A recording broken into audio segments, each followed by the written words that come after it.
Less দিয়ে কিভাবে খুব সহজে অসম্ভব সুন্দর গজ কাপড়ে জামা ডিজাইন করা যায় সেই আইডিয়াই আজকে শেয়ার করব। যেসব আপুরা রেডিমেড জামা পছন্দ করো না, যারা গজ কাপড় দিয়ে কাস্টমাইজ করে ড্রেস পরতে পছন্দ করো, আজকের ভিডিওটি তাদের জন্য। আজকের ভিডিওতে আমি টোটাল 3টা জামার ডিজাইন করে দেখাবো। তো কিভাবে এই জামাগুলোর সাথে লেজ ম্যাচিং করতেছি তোমরা একটু দেখো, তাহলে ভিডিওটি দেখলেই বুঝতে পারবে যে জামার সাথে আমরা কিভাবে লেজ ম্যাচ করে অনেক সুন্দরভাবে জামাগুলো তৈরি করতে পারি। এখানে প্রথমে আমি একটা 3 পিস নিয়ে নিয়েছি। তো এই 3 পিসটার ভিতরে আমি লেস দিয়ে একটু ডিজাইন করব, তাহলে এই 3 পিসটা আরও অনেক বেশি সুন্দর লাগবে।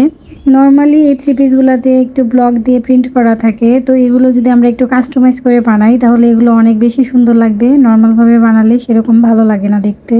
প্রথমে আমি সালোয়ারের মুহুরি ডিজাইনটা দেখিয়ে দিচ্ছি। তো এখানে এক কালারের সালোয়ারের জন্য নিচে আমি একটা ডিজাইন দিব। তো এখানে ডিভাইডার লেস দিয়ে নিচে আসলে জামার কালারের কাপড়টা লাগাবো। তো দুইটা একসাথে অ্যাডজাস্ট করে দেখছি কেমন লাগে দেখতে। এইভাবে লেস কাপড়ে ফেলে আমার কাছে মনে হচ্ছে ডিজাইনটা বেশ ভালো লাগবে। এখানে আমি জামার গলা, হাতা এবং মুহুরিতে কি ডিজাইন দেবো সেটাই দেখিয়ে দিচ্ছি। তো এখানে জামার উপরে একটা প্যানেল আছে, এই প্যানেলটা রাখবো না, এটাকে আমি কাস্টমাইজ করে একটা সুন্দর গলা ডিজাইন কীভাবে ক্রিয়েট করা যায় সেটাই করব। জামার দুই সাইডে আমি লম্বালম্বি করে সিম্পল লেসটা দিয়ে দিব, আর মুহুরির অংশে আমি সালোয়ারের কাপড়টাকে ফ্রিল করে জয়েনের অংশে সেমভাবে এই লেসটা দিয়ে দিব। তো এই সেম ডিজাইনটা আমি দুই হাতাতেও দিব, ফ্রিল করে এই লেসটা জয়েনের অংশে দিয়ে দিব।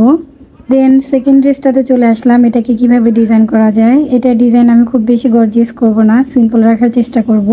তো এই যে লেসটা, এই লেসটা রেড কালার, তো জামার কালারের সাথে ম্যাচ করে আমি লেসটাকে সালোয়ারের মুহুরির অংশে জাস্ট ডাবল স্টেপ করে দিয়ে দিব।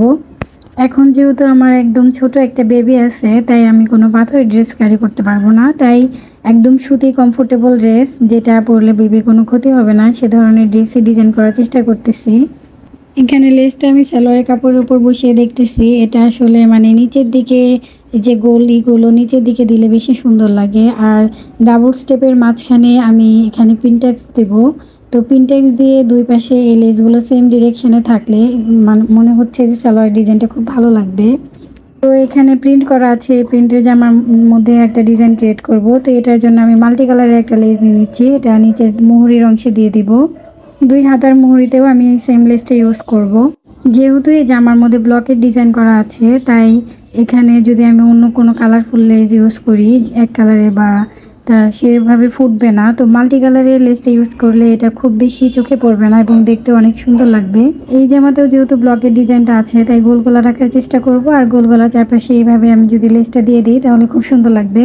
দেন 3 নাম্বার ড্রেসটা নিয়ে চলে আসলাম। তো এটার মুহুরের অংশেও আমি সেমভাবে আগের ড্রেসটার মতো ডাবল স্টেপে লেসটা দিয়ে দিব। এই জামাটা হচ্ছে লিনেন গজ কাপড়ের, এটা 120 টাকা করে গজ রেখেছিল, আর এখানে টোটাল 2 গজ কাপড় আছে। এটা যেহেতু গজ কাপড়, উপরে কোনো প্যানেল নেই, তাই গলাটা আমি ভি শেপ দিয়ে কলার রাখবো। তো এই জামাগুলো তৈরি করার পর এগুলো দেখতে কেমন হয়েছে যারা দেখতে চান অবশ্যই আমার নেক্সট ভিডিওটা দেখবেন, তাহলে তারা দেখতে পারবেন যে এই লেসগুলো দিয়ে জামাগুলো কিভাবে বানানো হয়েছে। এই জামাটি আমি নায়রা কাট ডিজাইন দিয়ে বানিয়েছিলাম। তো আজকের মতো এই পর্যন্তই, নেক্সট ভিডিও দেখার আমন্ত্রণ জানিয়ে এখানেই শেষ করছি। আল্লাহ হাফেজ।